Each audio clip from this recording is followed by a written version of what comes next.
How you doing there, Magic players? Barry White here from MagicUntapped.com and Magic Untapped right here on YouTube. You know, I was in Las Vegas, Nevada a couple months ago for the Magic 30th anniversary convention celebrating 30 years of Magic the Gathering. Imagine that. While I was there, I sat down and chatted with Seth, better known as SaffronOlive from the website MTGGoldfish. We talked a little bit about some of the decisions that Wizards of the Coast and its parent company Hasbro has made in regards to the Magic the Gathering card game. Here's what he had to say.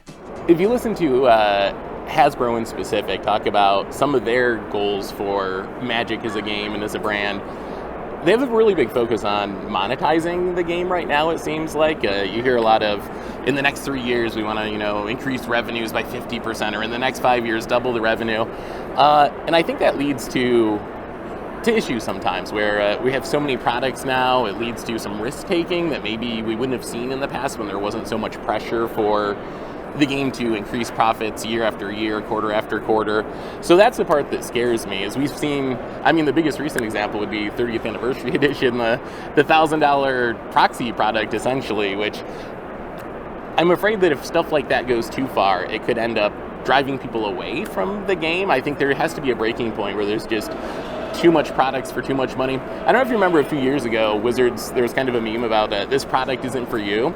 I think if you get too many 30th Anniversary Editions, people might start to think this game's not for me and look for a replacement, something else that's a little bit cheaper, a little bit more, within the ability to keep up on it with how many products are coming out these days. So for me, the huge proliferation of products and the huge desire to increase profits consistently, that is something that definitely worries me.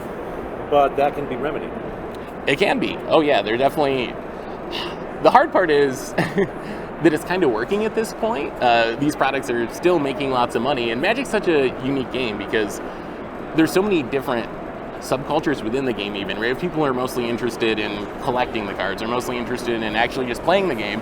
So some of these products, like 30th Anniversary Edition, there are people who are going to be excited about it. I've had, not a lot of people, but there are people who have messaged me and said, I have plenty of disposable income. This is nostalgic for me. I always wanted to try to open a pack that could have a Black Lotus in it. So there is a market for it. So I think the way things change is some of these products eventually failing, and we just haven't really seen that happen yet.